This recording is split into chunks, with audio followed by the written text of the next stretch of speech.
It's time for the Fan Connection presented by AT&T. Every week, we invite you, the listener, to connect with us by submitting your questions. The best way to grow the game of soccer in the U.S. is to keep asking questions and keep talking about this sport we all love. At AT&T, connecting changes everything. And on USMNT, our connections with you will help grow the game. Okay, LD, time for easily our favorite time of the week, the AT&T Fan Connection. Without further ado, Jordan, get on in here. What's up, guys? What's happening? Good Oh, I like that morning. shirt. Thank you. It's from What Lille. is it? I can't read. Lille? Yeah. Lille? Lille Olympique Sporting Club. Yeah. Oh, is that why it says LOSC? Yes, LOSC. League. Got it. What's Yeah, I the, think they finished top of the league a couple years ago, right? Oh, Something like that. All right. No, that's probably PSG. It's Lille? always- I'm probably so wrong. So is PSG. What do you got? All right, for go us? on, You Jordan. got some good stuff? I do have some good stuff. Okay, so Chris via X or Twitter, depending on Twitter. how you Please see say it, Twitter. asked, I have to ask this to be on this week's podcast. Congratulations, Chris. You were successful in making that happen. U.S. women's national team in a friendly had what some are saying is 5 times more attendance than the U.S. men's national team semifinal in the same stadium. Thoughts on why? Great question. Well, interestingly, the women's game was a friendly. The men's game was meaningful, which is also part. Now, did they play on Saturday? Yes. So a weekend is part of it for sure. There's nuance here. It's not one easy answer, but his point's right. I mean, to be honest, if after watching that performance from the women versus what I saw from the men, if I'm spending my money, I'm going to watch the women. I am. Yeah. And so that is part of it. And yeah, I mean, we've talked about this ad nauseum, but that is part of it for sure. Yeah.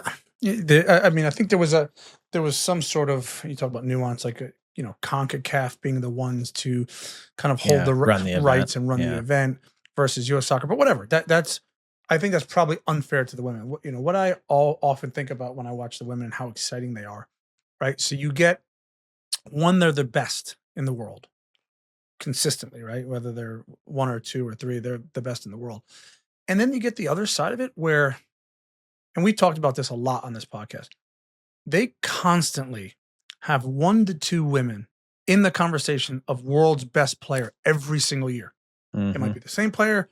Every couple of years, it changes. The other part about it is their conveyor belt of young women coming through along with their stars is also incredibly exciting. Think about it. When they change and they play half of a, call it B team, people like us, fans, get excited about like, who's this next young star, right? And by the way, they still win that game. Oftentimes when the U.S. men will play a B team, probably don't win, or they play such a low competition that they win and it's not really even that fun. So I don't know. I just think there's an excitement about the women currently, or certainly for a while now, that get people excited and put butts in seats, and then the proof's in the pudding. So I like it. I love it. I mean, hats off to them. Hopefully they'll have another really good showing. And the reality is, Jordan, people decide where they're going to spend their money, right? Yeah, And they're making it very clear. Right. So it's not just our opinion; it's everyone's opinion. I will also say I just looked. You can get tickets to the game that's happening tonight if you're listening to this on Tuesday for less than $100. So that might also have something to do with it. Yeah, Great. no question. I have a question from Trent via email. How should we think about the relative importance of the various cup competitions? Is a Premier League title more important than a Champions League title? Does a Carabao Cup or an FA Cup championship equal a successful season for a team that is in the middle of the table in the Premier League? Which competition is given preference? Yeah, it's a great question. There's layers to it. So again, depending where you are, right? Like if you're Fulham, you never win in the Premier League. Well, not Right. anytime soon. Could you win a cup? Could you win a League Cup or an FA Cup? Absolutely, you could. Right. So it's not really a priority because you're probably not going to win a Champions League or even be in a Champions League for so many of the Premier League teams. You're probably not going to win the league. So like domestic cup competitions start to have higher priority. If we're talking about, and I think the question is probably angled at the winners, the champions, the top teams, right? So we're going to talk about Liverpool, Man City, whomever. Always, always, always, and forever, the Premier League title is the Holy Grail. Okay, More than Champions League. more than Champions League. And I'll give you an Wow. example. in the city of Liverpool. They win European they've been super successful in European competitions. Also mainly Champions League. When Sir Alex Ferguson took the mighty Manchester United and overtook Liverpool for league titles, the only thing that Liverpool fans wanted was a league title. That's all they wanted, right? They won the Champions League in there and they loved it and they celebrated and they thought this is really freaking good. But what they really wanted was the Premier League. So always and forever, league title trumps that. Again, if you're Manchester City, as an example. I was going to say, let me push back because City, they've won a Totally. gazillion leagues. So now is it the Champions League? Yeah. So that's where I was going next, right? So City decide the Premier League, that ain't really hard to win. We'll just win that every year. That then became they're chasing this Champions League that they can't seem to freaking win. So that was, but Landon, that example is there's only like one team. I know it's the anomaly. Maybe Bayern is that way. Maybe right. Barcelona, Real Madrid are that way, and maybe Man City, PSG. PSG. But everybody else, right? The rest of the other 99% would won a league title. But yeah, really good question. Great question. We have another Premier League question here. This is from Justin via email. When managerial jobs open up in the Premier League, why is there never any conversation about promotion from within like there is in some American sports when the head coach leaves? Great question. And that's very much a thing of American sports in general, certainly in MLS. Yeah. I have an opinion on this, and this is just a general opinion about coaching in general and in life. The difference between being an assistant coach and a head coach is massive. And it's not that one's easier, harder, whatever. They're just totally different skill sets. If you are a ticket salesperson and you're amazing at selling tickets, that doesn't necessarily mean you should get promoted, I'm using air quotes, to becoming the manager of ticket sales who's now managing personalities under them. That's a whole different skill set than selling tickets. So my opinion is it's a weird way to hire people. It doesn't mean it's not successful sometimes.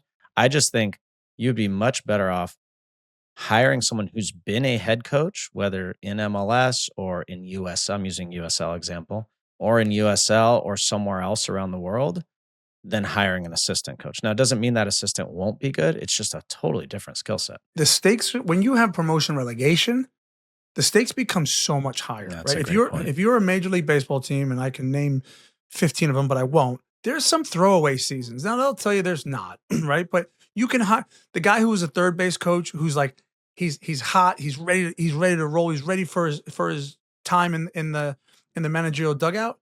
They promote the third base coach to the manager.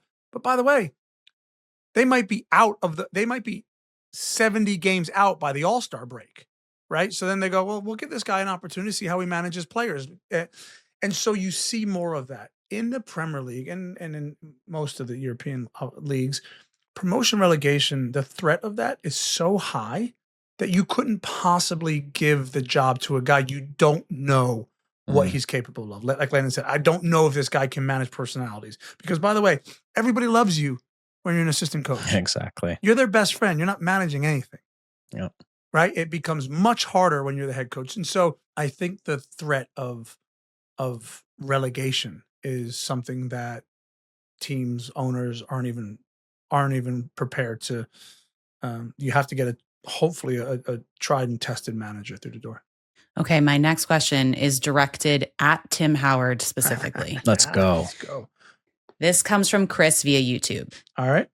Tim, man, I'm so baffled by your thoughts on Tarkovsky's challenge into McAllister not being a red. Yeah. I mean, why be coy? I know you are all Everton in your blood, but honestly, dude, it was a straight reckless. It was straight reckless. Even Mike Dean was emphatic that it was a straight red. Wow. Yeah. Chris, dude, bro, man, whatever you said. I get it. But I think you got to be careful when you speak to me about being biased, because I'm on television every week, every weekend. And if you look at my comments about Liverpool and about Everton over the last 5 years, I think you'll see how wrong you are. You got receipts. Yeah, I always have receipts. So Chris, you gotta keep that up. Walmart receipt.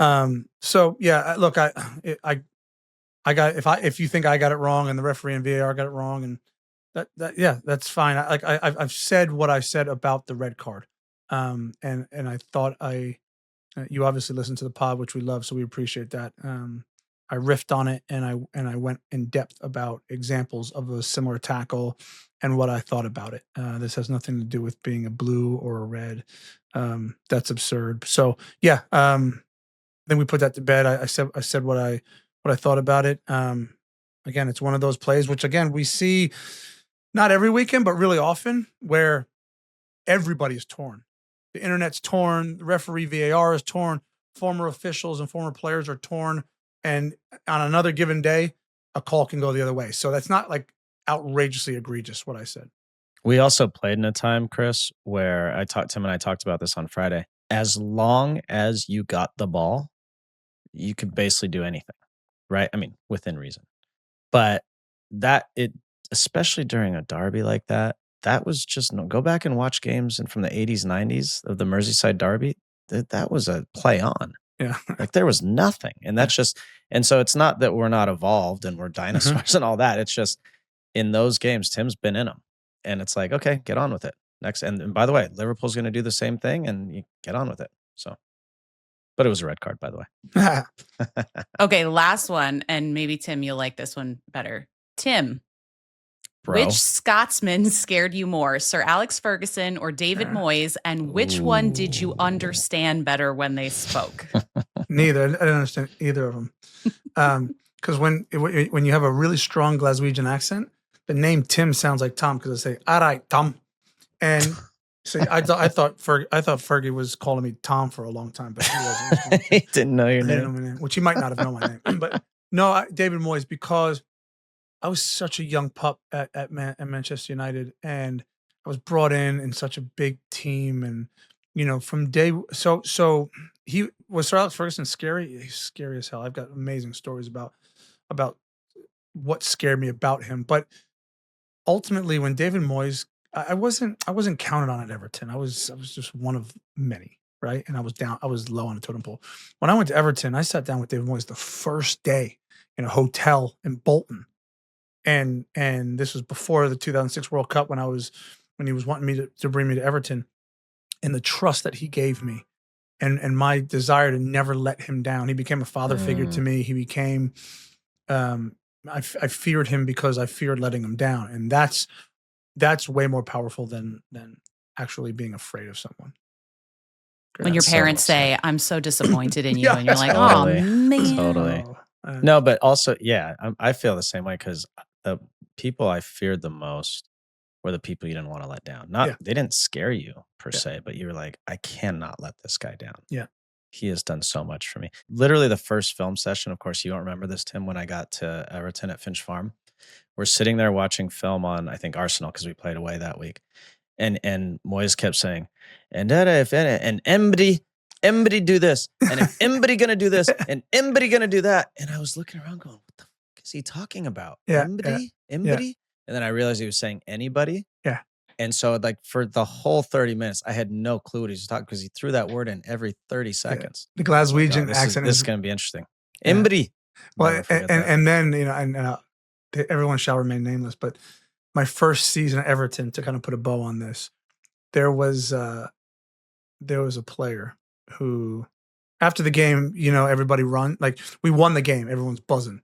Manager comes in, gives us a chat, and then it goes out. Guys get in the shower, and then the guys who didn't play have to go on the pitch and run. You see it every weekend. They got to run. They got to get their stats up. They got their running stats up to, with the guys who played in the game. So we had this one Joey on the team, and he said, "I ain't gonna run. I'm not running." And the fitness coach is pleading with them. So finally, the boys go out to run, and obviously the fitness coach is like, "Gaffer, listen, we got to go do our fitness, but so-and-so is not running." Well, we won 4-0. Everyone was jovial until Moisey came back in the dressing room and he got to grips with this fella and just starts pinning him up against the wall. And he says, "You're not going to do what? You're not." This guy was talking big before the gaffer got in. Anyway, he got his clothes and left and said he was going to call the police and whatever. Anyway, job on, mate. So it's good. great. So good. So I was scared of Moisey for sure. I will personally take with me from this experience having to write the transcript of the David Moyes interview for the closed captions. Took me hours, Oh my God, hours it's and amazing. hours It's to do. amazing. So It's so good. good. All right. Thanks, guys. That was Cheers, fun. Jordan. Thanks, Jar.